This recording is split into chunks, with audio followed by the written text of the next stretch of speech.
The views on a Breath of Fresh Air podcast reflects the parties involved, and we encourage you all to use it as a conversational tool that will lead to personal studies of your own. Hallelujah, hallelujah, hallelujah, hallelujah, hallelujah. Welcome to a Breath of Fresh Air podcast. Here with your hosts, Earl Roberts and Nakhaz Gay. As a young person, Christianity can be so foggy, like smoke in the mirrors and so unclear. But we're here to bring you a breath of fresh air. Do you hear that? I think they're onto us. But shh. Be absolutely still. Bring out the men who came to you and entered your house, because they have come to spy out the whole land.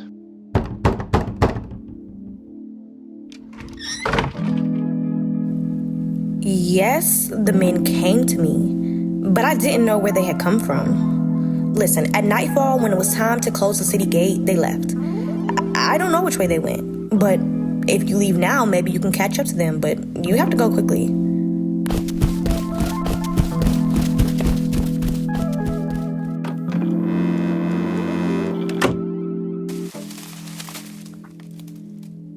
Okay, I think they're gone now.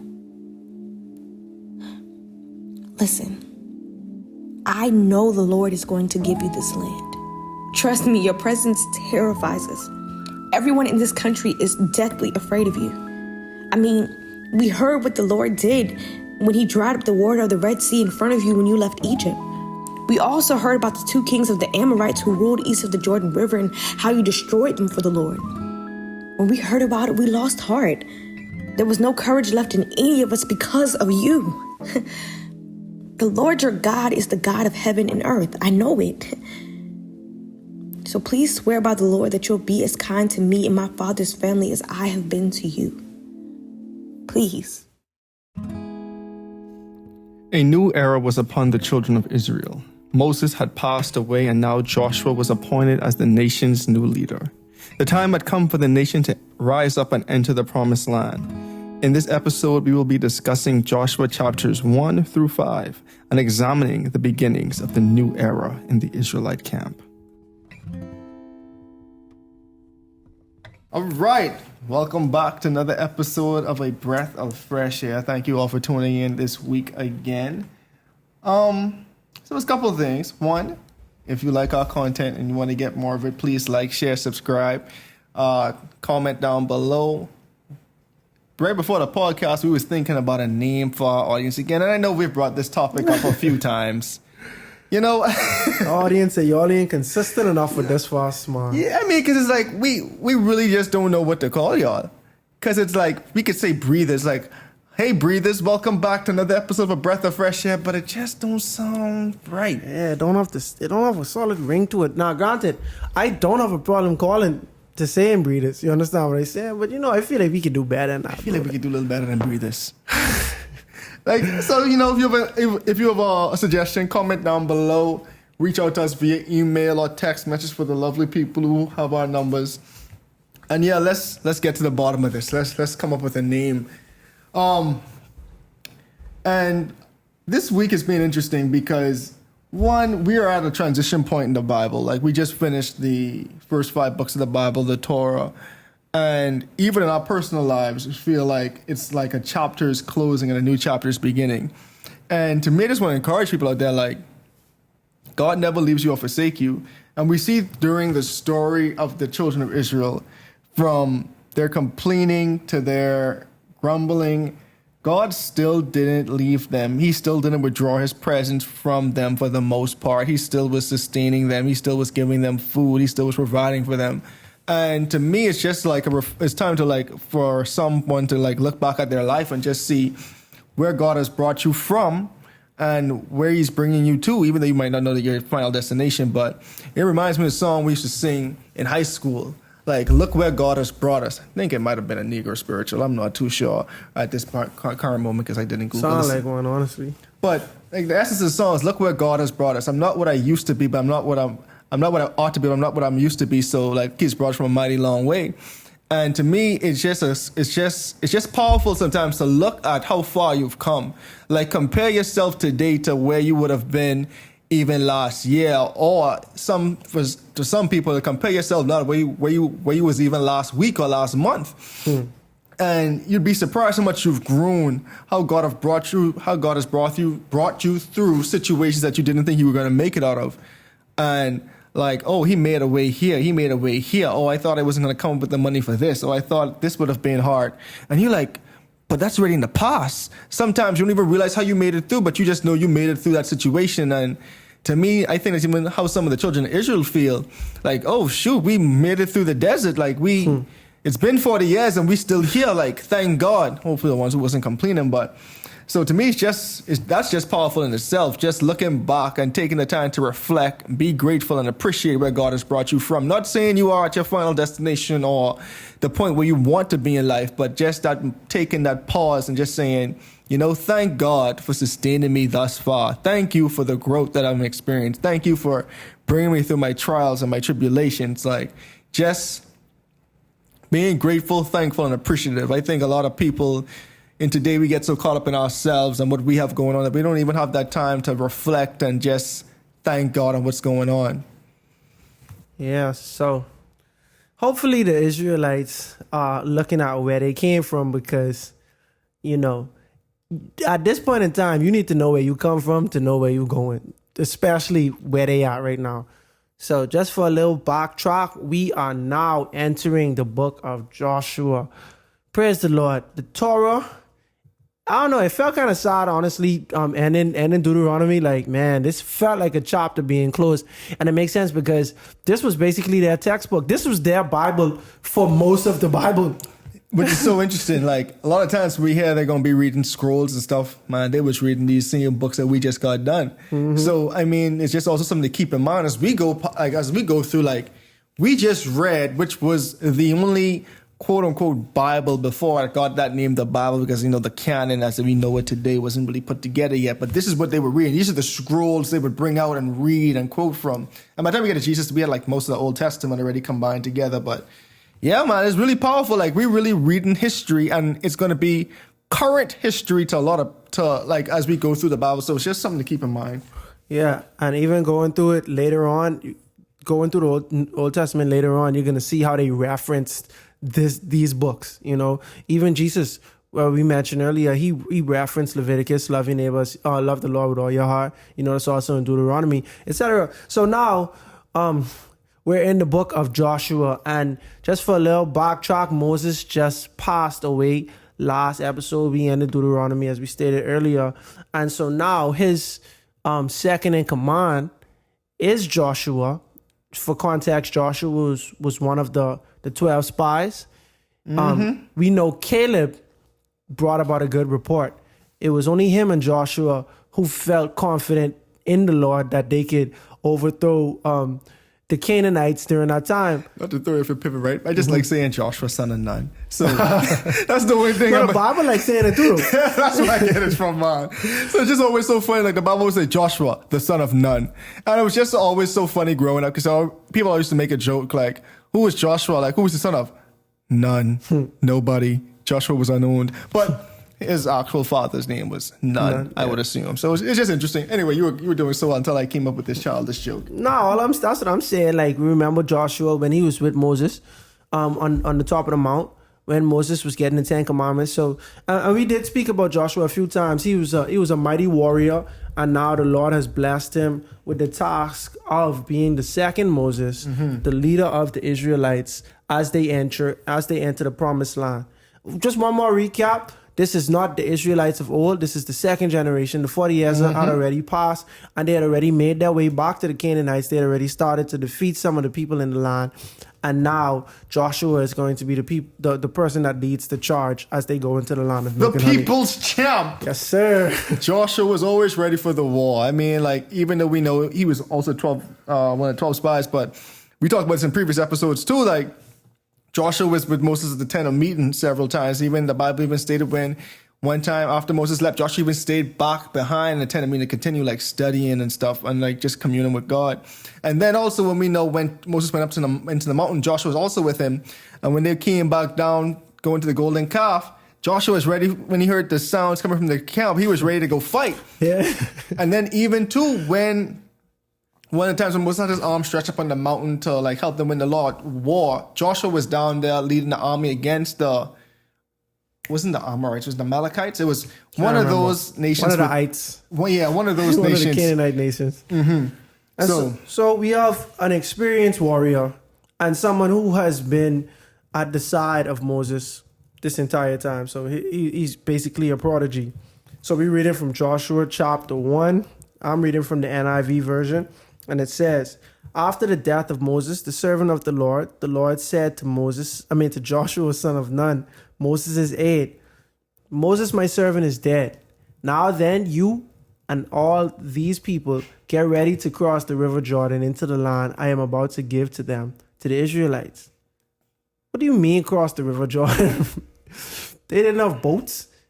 You know what I'm saying? To me, it's like, and to me, it's a valid question, right? But now, one thing to keep in mind, the sheer amount of people that there were. So when you read this, it's just easy to picture in your mind, like, maybe 100 people, but you got like a million. A million plus. Yeah, like. So now you got to think about how much boats you would need. And this thing in consideration, your cattle, your sheep, your servants, or all these other things come in consideration too. So, and then, bro, they're in a desert. I don't know about you, but in my mind, I can't envision how much wood there is in a desert readily available to make boats. Yeah, and they would have to been carrying them boats around. Exactly. Yeah. And to me too, this God we talking about. For sure. What better way to show my glory than to let's move the water side? Yeah, this is just a little foreshadowing because I'm saying God already. That's how God coming to him and said, "Bro, we getting ready to cross the river Jordan." What does that even mean? Mm-hmm. How are we gonna cross this river Jordan? Mm-hmm. Verse 3, I will give you every place where you set your foot, as I promised Moses. Your territory will extend from the desert to Lebanon, and from the great river, the Euphrates, or the Hittite country, to the Mediterranean Sea in the west. No one will be able to stand against you all the days of your life. No one, bro. And bro, imagine you tell this a warrior being heard. This no one could be able to stand against you. Mm-hmm. I will never leave you nor forsake you. Mercy. Be strong and courageous, because you will lead these people to inherit the land I swore to their ancestors to give to them. You know what's so funny, right? I guess this might have been subliminally to us subconscious just from reading this earlier, but just like how I said, God will never leave you or forsake you. And right here in Joshua, in the very first chapter, first paragraph, we see God telling that to Joshua, bro, I'll never leave you or forsake you. Okay, how about this, bro? Joshua is now, he just got promoted. Mm-hmm. So Joshua on a new job. Promoted by God. Best promotion ever. Right, promoted by God. Anyway, keep going. I was going to say something, but. On your first day on the job, the Lord sees it fit to tell you, to basically empower you and to instill courage into you. Don't be, bro, everything you set your foot on could be yours. You understand? Mm-hmm. I will give you. Nobody, bro, you're going to be able to defeat everybody. You understand what I'm saying? I will never leave you nor forsake you. Here we see that on Joshua's first day of work. We can imagine that this is a nerve-wrack. We don't know anything about him. You know, some people rise to the occasion, and I was born to do this. We don't know that about Joshua or not. I'm assuming what will happen to Nakhaz. I would be nervous. No matter what, even when I perform, bro, I'm nervous, but I'm able to perform despite being nervous. And so God is taking the time out to say, bro, I am instilling courage into you. One, by promising you all the good things all the things you might be worried about. I'm assuring you the opposite is going to happen. The good is going to happen. But at the end of the day, one thing that is for certain is I am going to be there.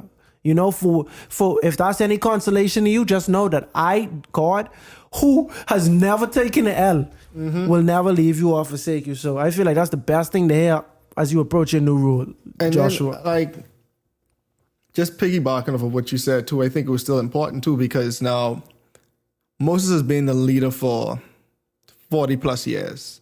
He is gone, and Moses and God was super tight. So even though you were right there too, you like, I see how close you was with Moses. And that might have been why Moses was able to bargain for the people, the children of Israel, people of Israel, nation of Israel, however we want to call them right now, Israelites.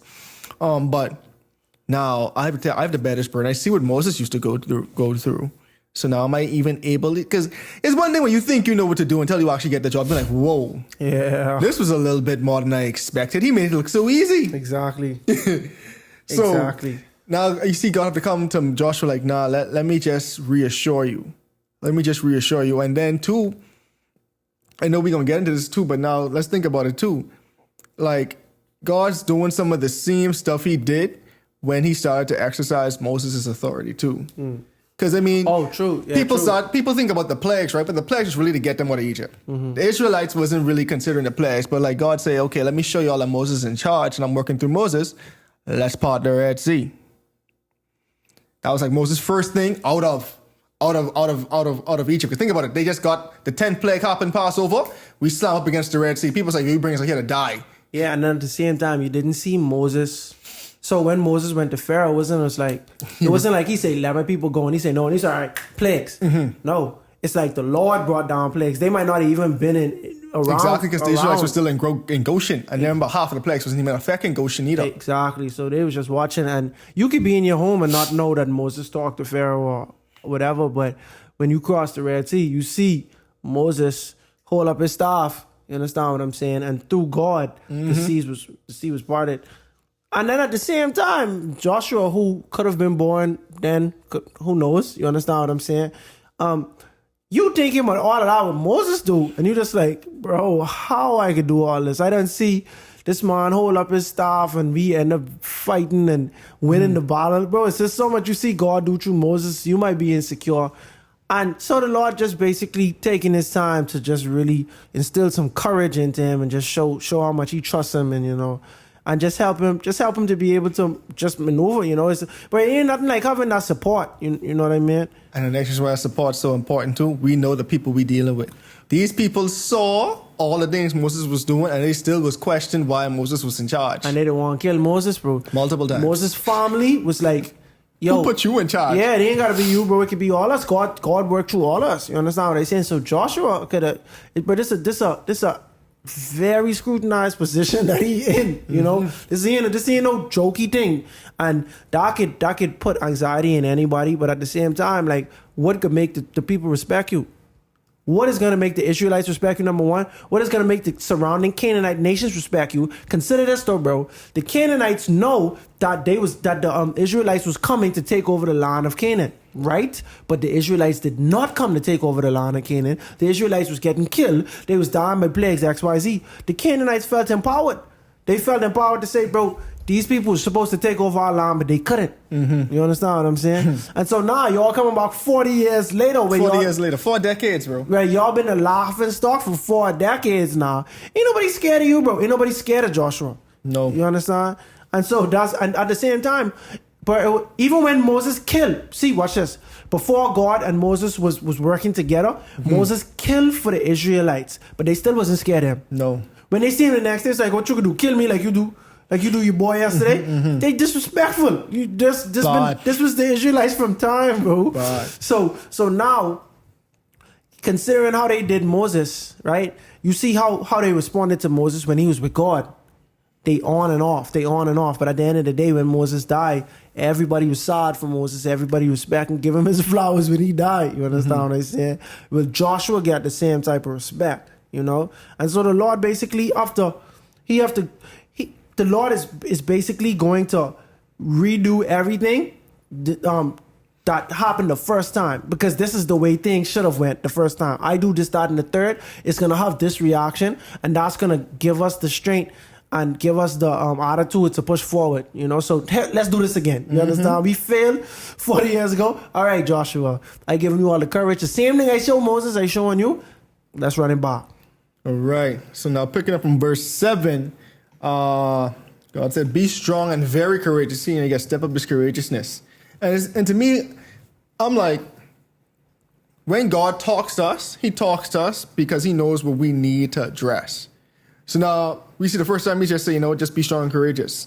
He still knows our hearts. He knows he's talking to Joshua. He probably say Joshua who was a warrior, but now tackling this new position, like Kazi said, and I kind of, I guess, piggybacked on, like, Joshua might have been very nervous about this. Like, this is this new territory for me. I was confident of my backup role, but now I am the lead guy in charge. So God's saying, be strong, be very courageous. We already know you're strong, bro, but you got to be courageous because now you're about to tackle this job that you know is a big burden. Be careful to obey all the law Moses, my servant, gave to you. Do not turn from it to the right or to the left, that you may be successful wherever you go. Keep this book of law always on your lips. Meditate on it day and night, so that you may be careful to do everything written in it. Then you will be prosperous and successful. Have I not commanded you? And you see God coming again. Be strong and courageous. Do not be afraid. Do not be discouraged, for the Lord your God will be with you wherever you go. And what's so funny, man? Like this is cool. This is like, I don't want to say remix, right? But re-quoted and in different ways many times in the Bible.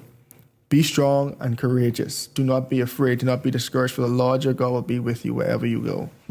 And to me, that's a promise for us today too. Like, be strong and courageous. If you follow in God, that ain't in the Bible, but it's kind of what the preamble before this was kind of essentially saying too. You follow in God, be strong and courageous. Do not be afraid and do not be discouraged, for God will be with you wherever you go.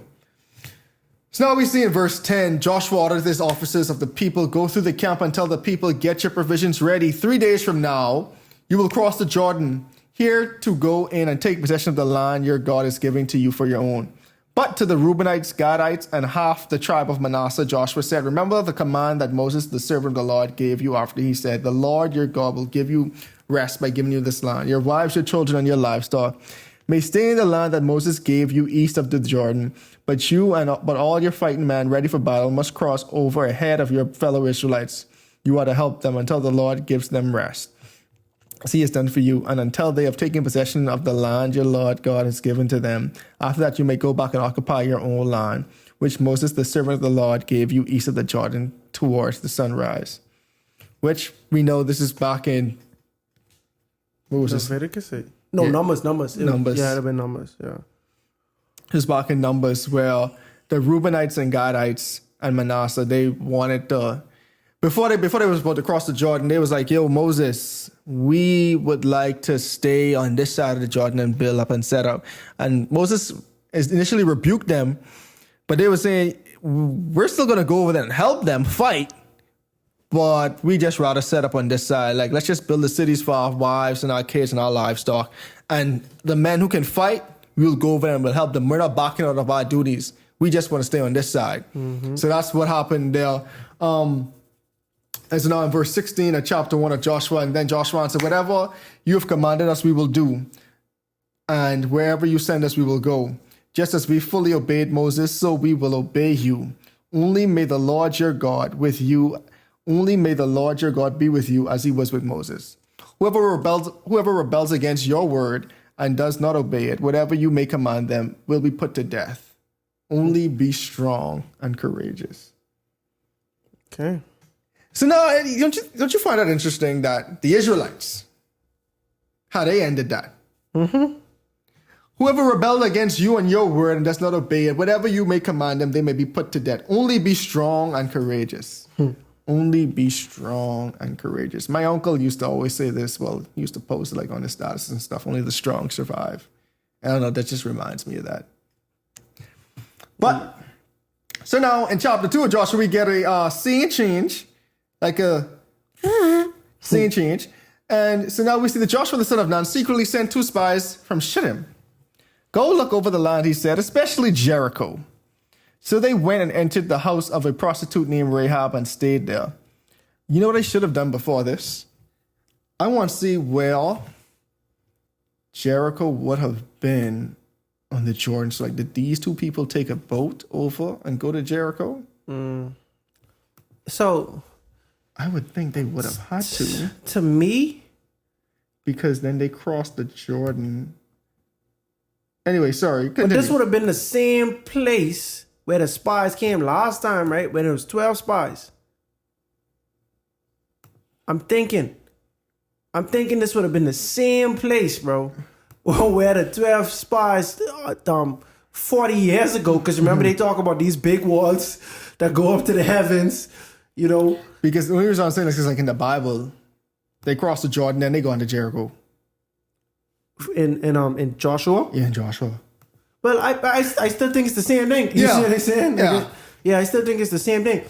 But me and you, we on two different times, because I really would like to know why they was at Rahab's house. They might have just been able to blend in easy, bro. Because I guess people go to a prostitute house. You ain't really looking at who there. You there for business.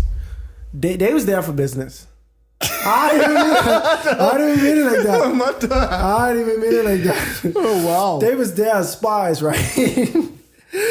This was her place of employment, right? And regardless why, we know that it was by the grace of God. She was spared. You understand what I'm saying? Not to jump the gun, but it was by the grace of God that they was there too, because, you know, it worked out. The Bible don't give no context as to why they was there. But what they do say is that, did we start reading this chapter here? Yeah. So we on verse 2. All right. So the king of Jericho was told, look, some of the Israelites have come here tonight to spy out the land. So the king of Jericho sent this message to Rahab. Why? Because people know they was already there, right? Bring out the men who came to you and entered your house, because they have come to spy out the whole land. But the woman had taken the 2 men and hidden them. She said, yes, the men came to me, but I did not know where they had come from. At dusk, when it was time to close the city gate, they left. I don't know which way they went. Go after them quickly. You may catch them up. You may catch up with them. And so by this time, people would have already said, all right, some unfamiliar faces here. But it probably ain't far-fetched, bro. Like, people might come out from out of town to come to this establishment, this business establishment. You understand what I'm saying? All the time. But they did recognize that there was new faces there. So the king was able to go straight to Rahab and say, yo, Rahab, we're the man who was here today. Mm-hmm. So what did Rahab do? Rahab bared false witness and said that the men left. That's actually just a lie. You see they saying that's a lie. Yeah, you see they saying that's a lie. Bare false witness. It's both too, because you giving a witness that you know that they went up this way, but you lying because you saying you send them out this way. Mm-hmm. My thing is, we know that, watch this, we know that the Lord speaks out against bearing false witness, speaks out against justice and XYZ, speaks up like it for justice or whatever, like Exodus like 21, 22, 23, stuff like that. They talk about justice and just being fair and stuff like that. This lady lied for God. You understand what I'm saying? Now, I'm not here to say that advocate for lying in any type of way, because truthfully, out of all the people that followed God, is a Canaanite woman our example? You understand what I'm saying? I don't think so. Our example is God, the person who literally laying out these things. You can't say, oh, Rahab lies, so that means she lied for the good, so that means we should lie for the good. You can't say that, because this isn't our example. This lady knows nothing about what God wants to do. She just knows that this is the Most High God, so she did what she thought was the best thing to do. You understand? That's just like how when people say in ignorance, God winks at ignorance. You understand what I'm saying? My thing is, she decided that I'm not going to do the right thing in this position, which is stay true to my country and be honest, but I'm going to do the righteous thing in not prohibiting or interrupting God's plan, not standing in the way of God's plan. That is the righteous thing to do. And she do it her best way of knowing how. You understand what I'm saying? That's why I really like this story, bro. Because, bro, the person, she just lied. She just lied, bro. Like, and people always just want you to be like this refined person, bro. Like this perfect individual. This lady was imperfect. She do the wrong thing for the right reason, and it worked out for her and her family, bro. When God is saying, bro, when you're conquering these lands, kill everything, and we can see how, bro. When we get to what happened to this land, we could see how this whole country was dedicated to God. But nothing was kept. You understand what I'm saying? Except. Yeah, plot twist. You understand what I'm saying? But next thing I want to point out just shows the difference between how Joshua operated this time. In the very first line, I know I kind of read it fast, but it says, Joshua, son of Nun, secretly sent out the 2 spies of Shittim. And the reason why I think the Bible mentioned that this time, the last time spies were sent, it was in secret. Right. It was very public. Mm-hmm. Very public. And then the last time was 12. We only sent them back 2 this time. And the rest of the public ain't even gonna know. Right, and then last time it was only 2 that had a good report. Mm-hmm. You understand what I'm saying? This time we just sending out 2 from the break. 2 from the break, and it ain't no big fat pomp and circumstance. It's just reconnaissance. Y'all go in, and when else know y'all gone, y'all coming back to me and reporting this back. And then truthfully, bro, if the 2 spies come there and people already know their exact location and XYZ, but then 12 spies, right, only by the grace of God, bro, they would have been able to get in and out of there, bro, because that would have been just too much. Mm-hmm.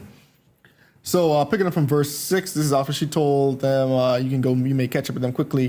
But the Bible says, but she had taken them up to the roof and hidden them under the stalks of flax she laid out on the roof. So the men set out in pursuit of the spies on the roads that lead to the fords of the Jordan. And as soon as the pursuers had gone out, the gate was shut. Before the spies lay down for the night, she went up to the roof and said to them, I know that the Lord has given you this land, and that a great fear of you has fallen on us, so that all who live in this country are melting in fear because of you. We have heard how the Lord dried up the water of the Red Sea for you when you came out of Egypt, and what he did to Sihon and Og, the 2 kings of the Amorites east of the Jordan, whom you completely destroyed. When we heard of it, our hearts melted in fear, and everyone's courage failed because of you. For the Lord your God in heaven above earth for your Lord your God is God in heaven and above and on earth below. And so this is just important to point out. You want to say something? I see you was ready. I was going to let you go. I was saying that this implies that this, like the way I perceive this, is that this was the first time they even talk about the Most High God. So this gal just was holding it down because she know what's going on. They didn't come down and say, yeah, bro, we need to hide. She know what's going on and she hold it down for them because she fear God, bro. Mm-hmm. This lady did fear God. But it just make too much sense. And to me, was powerful, right? And I just want to talk about this again. All these things happened 40 years ago. No. The Red Sea happened 40 years ago, but they get to destroying these people recently. Oh shit! Because I'm like trying to remember. These the new ones they destroyed. These was the old ones they destroyed. I can be real true. Anyway, I can sit there saying the Red Sea happened 40 years ago, yeah. but my main point that I was going to get to was that these other nations knew what was up. Mm-hmm. They knew the Israelites' feats, and they was keeping watch of them. Exactly. Even from across the Jordan, they still know. Think about it. They say, we hail God dried up this Red Sea for you, and you walk across on dry ground. She literally admitted, our whole country right now is melting in fear because of you guys. That's why they want you guys. That's why they want to kill you guys so bad right now. The whole country's melting in fear. Everyone knows how powerful your God is. And to me, what's powerful with that, y'all was just disrespecting y'all God for so many years and grumbling against Moses and stuff, but the feats of God, these other nations around were still trembling in fear. And we could see because Balak, when he hired Balaam, he was in fear. He's like, bro, I can't do nothing with these people. And I know I can't curse them. So I need you who in touch with the Most High God to try to do something, work out something for me. Because in of myself, I'm going to fail. And that's why he keep pushing the issue. Exactly. So man, I keep blasting him and he like, no man, I gotta try something because truthfully, bro, this is my only hope, right? But my thing, what I saying is it just make too much sense, bro. You see the Red Sea, you ain't even see the Red Sea. You hear about the Red Sea get split in half. Now granted, in this time, bro, I guess hearsay might hold a different type of weight than now, because not really seeing is believing. You know, you hear or see about how y'all completely destroyed these nations, and you could kind of gauge. You could be like, all right, these was the bad boys. These people they had a serious army, and y'all completely destroyed them. What y'all think y'all could do to us? It just make too much sense. So Rahab, who was a prostitute. But I was just going to say this, but I think God touched you out to say this thing that's going to say, bro, keep going, bro. Wait, real talk, bro. Go for it, bro. This seem like a wise, like... You talking, bro. This seem like someone from one of the wise men. You understand what I'm saying? Like a person of wisdom, a scholar. You understand? A researcher, a theologian. this is a prostitute. Not, bro, my thing is, this is a person who generally, you don't expect them to be thinking about God or to even really care or be concerned with this type of work or this type of stuff. But she could see it and she like, bro, honest to God, all us scared, right? But I ain't stubborn enough or my pride ain't gonna get away from saying, bro, this is the Most High God. Exactly, bro. She still had that faith in a God she didn't even know. She just was saying, clearly, our gods that we worshiping ain't doing it for us. Clearly, they ain't doing it for us. Because we would not be in such fear. We simply would not be in such fear. So she's saying, prostitute, she could be a liar. But she had faith. She's saying, guess what? Your God clearly is the God in heaven above and earth below. That's a fact.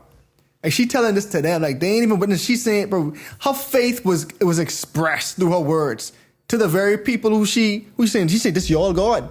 She ain't even saying this is my God. She's saying this is your God. And I acknowledging your God as the one true God. And she ain't know nothing but they God, bro. Nothing, bro. She just know the feats that she probably been heard during her business. Right. No, that's true. Yeah. That's what I'm saying. That's the business she in. Yeah, that's very true. People come there and they just talking. And she get to talking. They just like a safe. This no, by being real, you know, bro. This like a safe space for them to pillow talking. Cause, this person ain't a person of influence. No. If I spill all the beans here, ain't nobody can believe you. You see what I'm saying? And I just feel like that's just so powerful because it ain't like, bro. It ain't like when they come in there, she said, "But I know who y'all is. Don't worry, I cool." You understand what I'm saying? We don't have no evidence to support that, bro. This seem like her saying, "I doing this because I know what y'all God is like, bro. I feel y'all on that, bro. That's why I doing this, you know." And at the same time, if I could possibly save myself, and my family, I am gonna take advantage of this opportunity. But at the same time, bro, she still was a member of their nation. You understand what I'm saying? She still probably used to worship idols X, Y, Z. And God telling them, don't save nobody. But at the same time, because of her faith, she was still saving. And to me, that shows that. See, because now, like, when we look at the Hebrews, like, as from a historic thing, right? You could see people saying this was God's holy nation.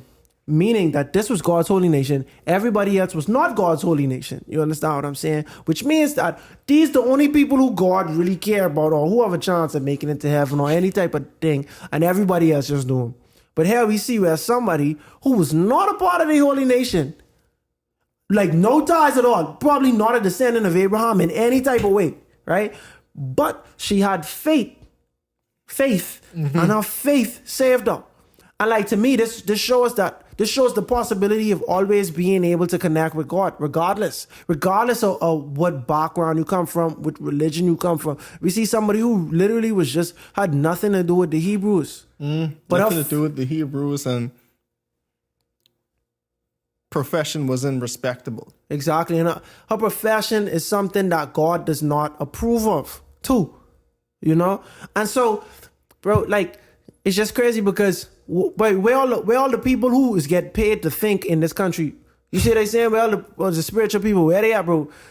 These people, it's like when we joking and we say the donkey get the message through to you. You understand what I'm saying? Like, bro, I feel like if she could speak on behalf of their whole country and say, yo, our whole city melting in fear, other people thinking what she thinking, bro. Other people don't have the faith. Other people end up dying. Understand what I said? And my thing is too, we gonna see she still had to have another expression of her faith when it was time to actually get saved. So we's picking up in verse 12. She says, "Now then, please swear to me by the Lord that you will show kindness to my family, because I have shown kindness to you. Give me a sure sign that you will spare the lives of my father and my mother, my brothers and my sisters, and all who belong to them, and that you will save us from death. Our lives for your lives," the man assured her. This lady is good. I mean, that's a negotiation, bro. Of course. She's negotiating pretty well, if you ask me. I mean, she have the most leverage, bro. Real talk. She have too much leverage. If you don't, and the man assured her, if you don't tell what we are doing, we will treat you kindly and faithfully when the Lord gives us this land. So she let them down by a rope through the window for for the house she lived in was part of the city wall. And that's probably too why, if anything, we could chill by this location because this right by the city wall. If we gotta escape, it's a quick escape. She let them down by a rope through the window, for the house she lived in was part of the city wall. She said to them, "Go to the hill so the pursuers will not find you. Hide yourselves there for 3 days until they return, and then go your way." So now, and just to keep the timeline, remember, Joshua had the Israelites waiting on the bank of the Jordan for 3 days. And now she also told these 2 spies, wait for 3 days.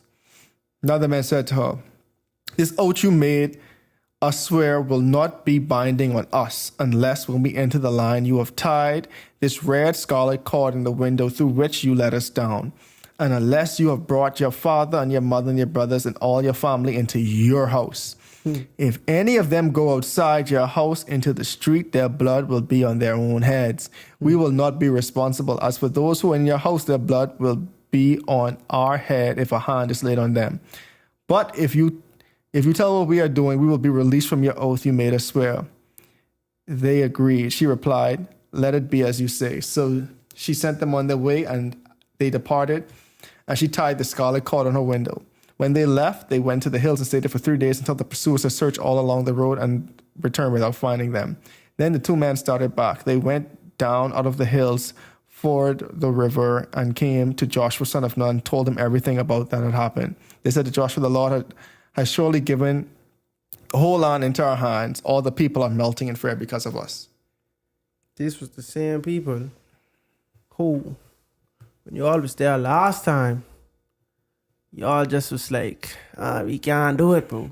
But this time it's a completely different attitude, you know.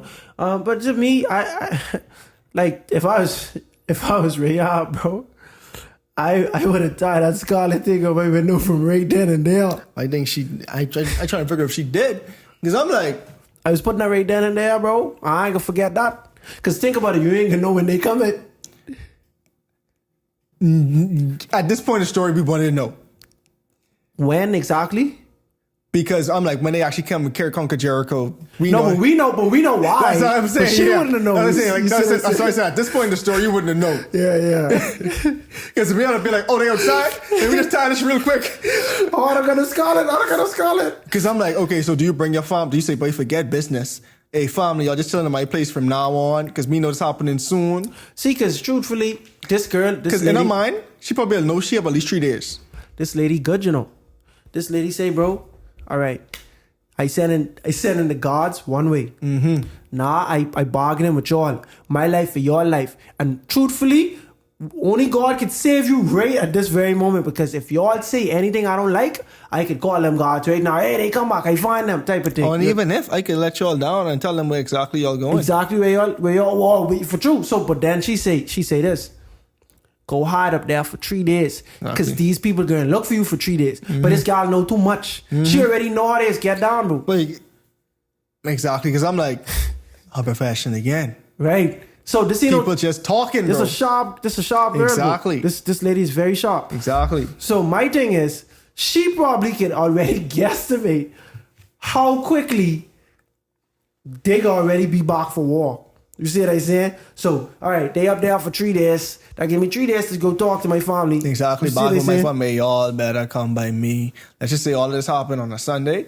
By Wednesday, Tuesday, all y'all better be in my house. Right. It's Wednesday, can't guarantee what can happen, and by Thursday, all bets off. Right. That's crazy. Because for a second, I was just thinking, like, at war, like, imagine the whole town at war and you could hear everything, but you inside, yo, scared and safe still. You see what I'm saying? That's just crazy to me. All right. City walls crumbling down. Boy, oh boy. Anyway, we're in Joshua Chapter 3. And also the reason why I didn't say what Joshua means is because the book is Based on his name. It's based on his name. Yep. So you're going to run into this several times as we go through the Bible now from this point. So yeah, Joshua is based on the events of Joshua. Yep.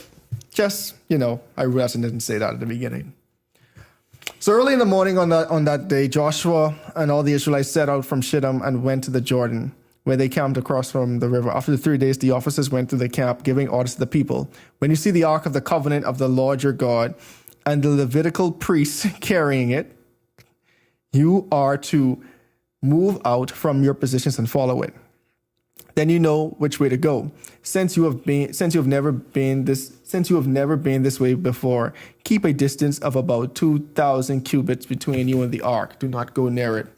And 2,000 cubits was about like 3,000 feet or 90 meters for the people who listen in Europe. But that's crazy because, like, suppose someone say, yeah, bro, keep about 3,000 feet between me and you.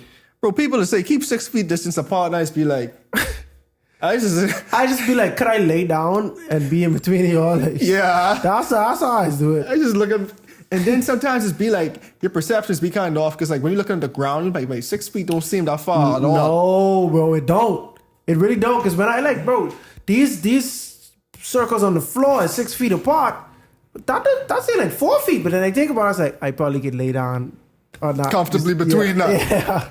Yeah, man. So imagine something this distant. I'll be like, bro, I have no idea. I'm just not going to go even close. Yeah. I'll probably keep like too much space in between just in case. Mm-hmm. And okay. Joshua told the people, consecrate yourselves, for tomorrow the Lord will do amazing things among you. Joshua said to the priests, take up the Ark of Covenant and pass on ahead of the people. So they took it up and they went ahead of them. Then the Lord said to Joshua, today I will begin to exalt you in all the eyes of Israel, so that they may know that I am with you as I was with Moses. So we see again, like we talked about earlier, God is making sure you show the people that just how he was with Moses, he is with Joshua. Yeah, y'all go respect Joshua. Exactly. Tell the priests who carry the Ark of the Covenant, when you reach the edge of the Jordan's waters, go and stand in the river. So now, this just me, like, I want people to imagine this. We have a body of water we need to cross, right? And see, Moses went and he raised, staff, water apart. God also saying, but y'all got to have faith now. Even more faith.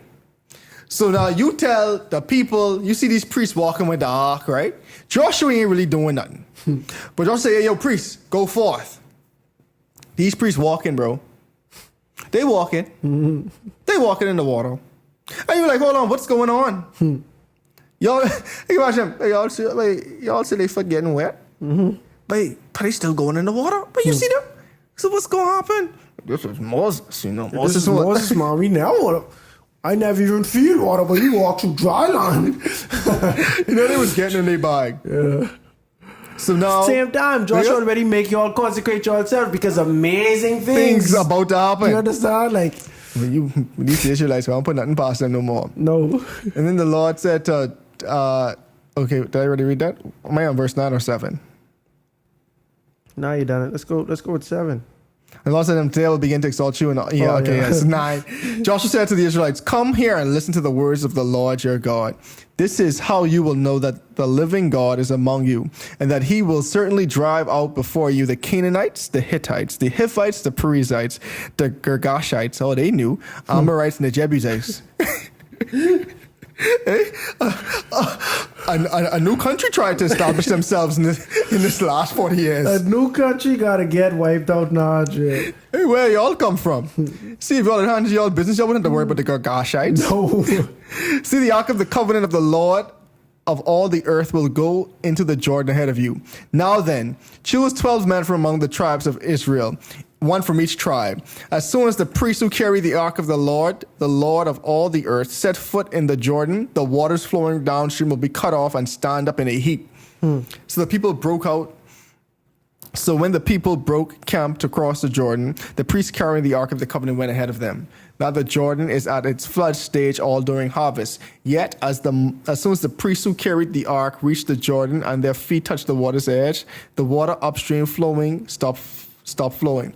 I was reading some commentary that say that the winter had just ended, and because of the snow, it was like the Jordan was super flooded during that time. Because I was just going to say, like, just from engineering perspective, if someone has a flood stage, it's like the highest the river's going to be. So now, God was really exemplifying to them too now that, y'all know the river is overbanking, as we would call it now. This is more water than normal that's in this river.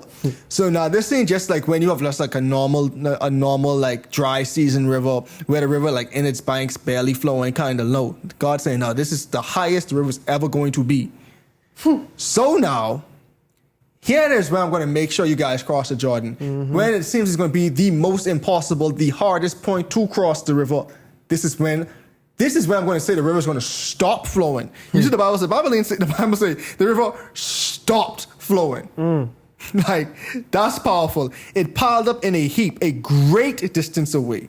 So it ain't even like, oh, just right here. No, the water, like I said, stopped flowing. And it ain't like it just stopped right here. Way back there, a great distance away, this water just stopped. Like, that's powerful. Yeah, bro. At a town called Adam in the vicinity of Zarethan. I don't really know where Zarethan is right now. I apologize. While the water flowing down to the Sea of Araba, that's where the Dead Sea is. Oh, so the Dead Sea is actually quite a distance away.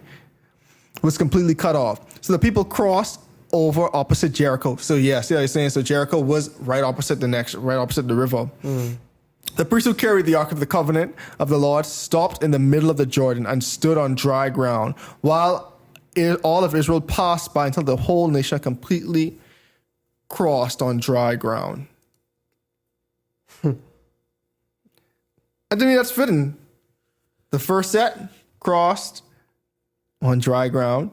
The second set, y'all about to cross on dry ground too. Dry ground again. Let's run it back, because this is what we do to instill fear, to get your name out there and all that. You know, I actually forget about this. You understand? Like, I forgot that a body of water was set apart for Joshua as well. Moses is get all the clout for that because he was the first. He's the first. He's the first to experience that. But and the next thing too, we gonna see Joshua had some feats, because it's like there's a battle in particular we gonna get to that I was like, no, God, you showed up for Joshua. That's a fact.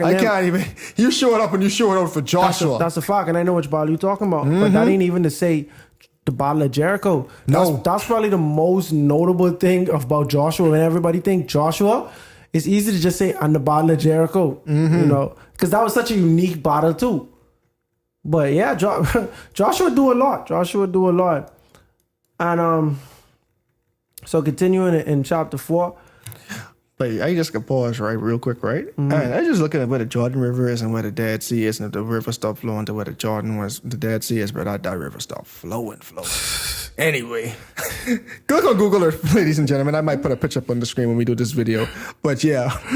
For sure. So in verse 4 to continue, when the whole nation had finished crossing the Jordan. Chapter 4, my bad. When the whole nation had finished crossing the Jordan, the Lord said to Joshua, choose 12 men from among the people, one from each tribe, and tell them to take up 12 stones from the middle of the Jordan, from right where the priests are standing, and carry them over with you, and put them down at the place where you stay tonight. So Joshua called together the 12 men he had appointed from among the Israelites, one from each tribe, and said to them, go over before the ark of the Lord your God into the middle of the Jordan. Each of you is to take up a stone on his shoulder, according to the number of the tribes of the Israelites, to serve as a sign among you. In the future, when your children ask you, what do these stones mean? Tell them that the flow of the Jordan was cut off before the ark of the covenant of the Lord. When it crossed the Jordan, the waters of the Jordan were cut off. These stones are to be a memorial to the people of Israel forever.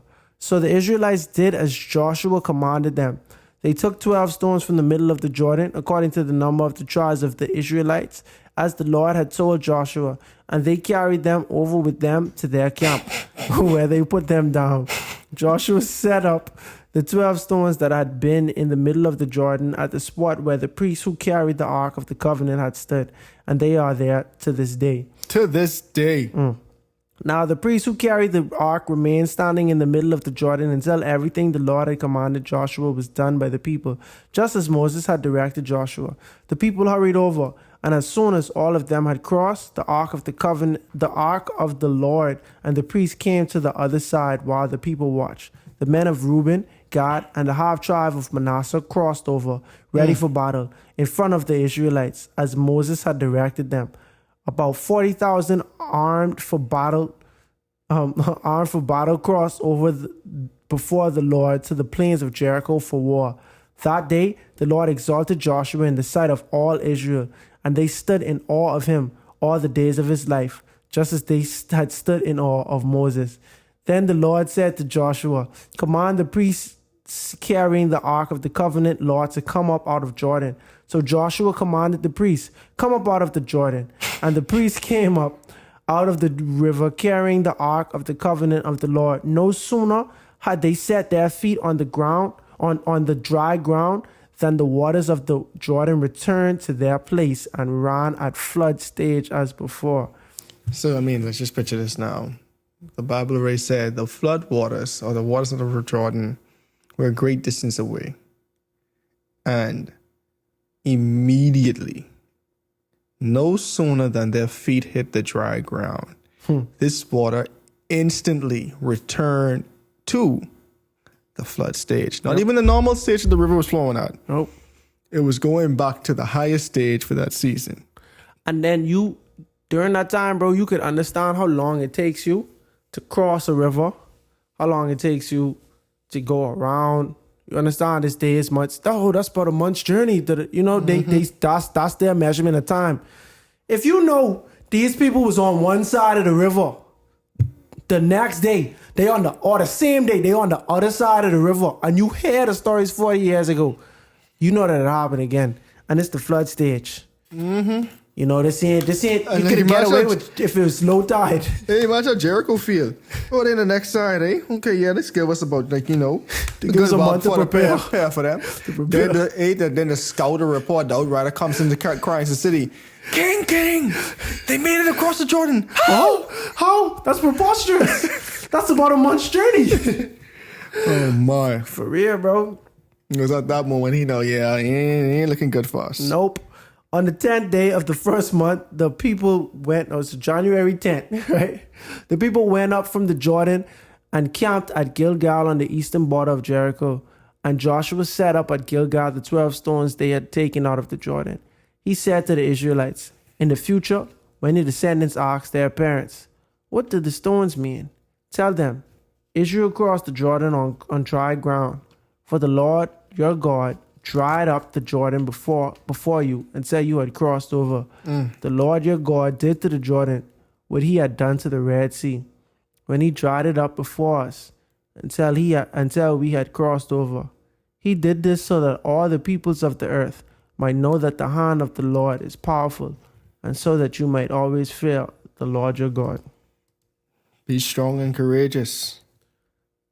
And so we can see even from chapter 1, the Lord was already instilling courage, and he's actually trying to exalt Joshua to a level of respect so that the nations around you could understand Joshua and respect him, and the Israelites and the soldiers could understand Joshua and respect him. Respect him to know that the Lord is with me the same way that he is with Moses, and the Lord is acting the same way that he acted with Moses, and that was mission accomplished.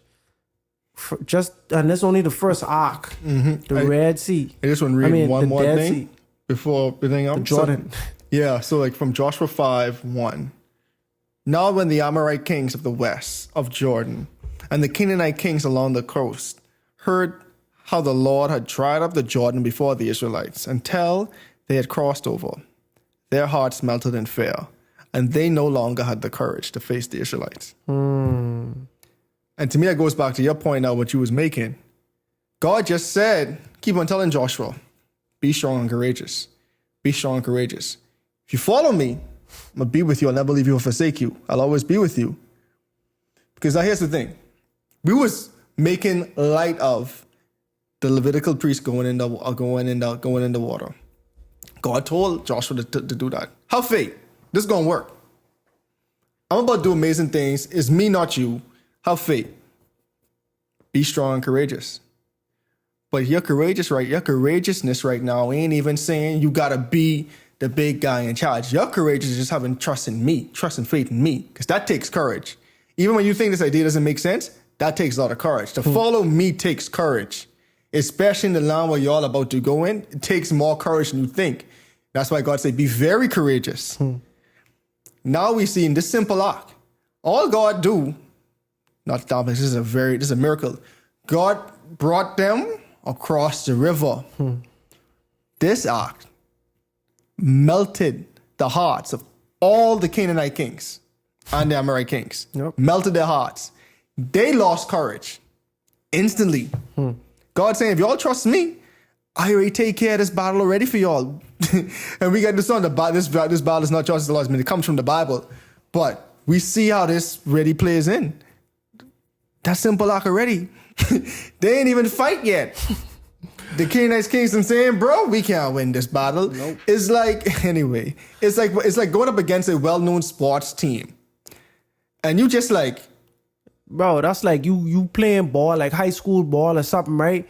And then when you see your opponent, all of them 6'6" and above, and they windmilling, they dunking in the layup lines, all that stuff, and you just like, or going against a well-known teammate, and then you just know that they just on fire from the jump. You know what I mean? Like, just take your heart, like, I mean, going against a well-known sports team, like you say, bro. But this real life, though, it's crazy, bro. It's crazy, dog. It's certain things where you know, when you see your opponent doing this and that, you like, oh, I know I in for a long night. And then it even worse when these people coming to kill you. Ain't no ifs, ands, or buts. They're coming to kill you, bro. Ain't no negotiation. God is telling them to kill you. Their God, and their God means business. You understand? And it's so funny because, like, God is saying stuff like, I'll deliver your enemies into your hand. This is a prime example of that. From they see the waters open and close, or from they hear about that, they don't even have the courage to fight you no more. You know what it is? You going to war with someone, your life on the line, and these people they scared, bro. Like, they don't even have the courage to fight you, even if they could have been better than you, truthfully, but they out of their game, bro. And that's why God wanted them to be courageous, bro. Be courageous, dog. Just don't mess this up. You understand what I'm saying? Like, trust me. And then you know what Joshua do? Joshua make sure that he was on one accord with God, but he make sure everybody else was on one accord with God. Because what he tell them to do? Consecrate yourself. You see what I'm saying? In this next chapter, we can see where he had all them circumcised. You understand what I'm saying? Like, for real, like, this man understand his assignment. And that's how the book of Joshua is starting. You see what I'm saying? I know we jumping again, right? But Joshua got a famous line, man. Essentially, just to give you the short version of it, as for me and my house, we will serve the Lord. Like, y'all could do what y'all gonna do. At the end of the day, I can't really control y'all actions. But if you want to know what I'm gonna do, if you want to follow my example, here's what I'm gonna do. Me and my household, the ones who I immediately have control over, and who, for lack of a better word, gotta do as I say. No, we gonna be serving the Lord over here. Now, y'all could go around and go act like y'all don't know the truth, act like y'all, being a stiff-necked people, running away from the truth, running away from what you know is right. But in my household, no. We gonna serve the Lord. We gonna serve the Lord. And be strong and courageous, because, like I say, we don't know what our simple acts can do to show God's glory to other people, and even to strike fear in the enemy. Because a simple act is just, y'all just carrying this ark into the water. And as soon as y'all do that, the waters recede a great distance away.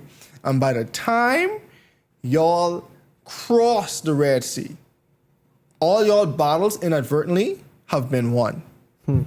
Because now the nations are already psyching themselves out, because they already saying, bro, as we see from Rahab, they know who your God is. And now your God is in direct opposition to them. They know they can't win. Like, oh man. So yeah, I mean, truthfully, the one thing, God, see, they say God work in mysterious ways, right? God start off by trying to instill courage and strength into Joshua. When he get to the armies, they say the same thing, bro. Be courageous, right? The thing they did, the thing they had to do, bro, it didn't take much courage just to walk in water. You understand? It took obedience. It took faith. You understand what I'm saying? But because you had the courage and the strength to say I can trust God regardless, the Lord ended up taking that same thing away from the other people. You understand what I'm saying? So now we have it where God set you up to say, use the only courageous one against the enemy who isn't courageous at all. And that's how the Lord fights your battles, bro. The Lord plays, like, you know, they say chess, not checkers. I can't even say what this is. This surpass chess. You understand what I'm saying? This like this 10 steps ahead. This 10 steps ahead. And so truthfully, my thing is, at the end of the day, the Lord gives us assignments. You understand what I'm saying? And I am of the belief that the Lord does not set anybody up to fail, despite it being uncomfortable. You understand what I'm saying? Just because the Lord setting you up to win, that don't mean he's setting you up for an easy road by any means. You know, and I talking to myself. But if you trust that the Lord is with you, and you are giving yourself and the Lord the obedience and the trust in order to follow him, you understand what I'm saying? You actually opening up the door for the Lord to fight your battles for you. You see what I'm saying? A lot of times, the strongest, like the main quality that the Lord is asking from us is just our trust, just our faith, just our obedience, just our strength, just our courage.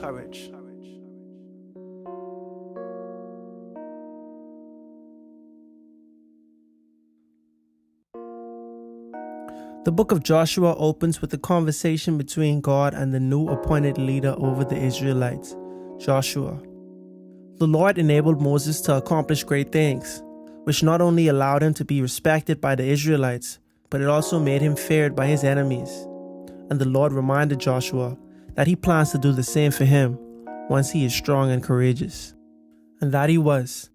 And because of this, the Lord allowed Joshua to part the river Jordan, similar to Moses with the Red Sea. Then they sent out spies to scope out the land of Jericho. And now it's time for battle. But we'll talk more about the Battle of Jericho on the next episode of A Breath of Fresh Air.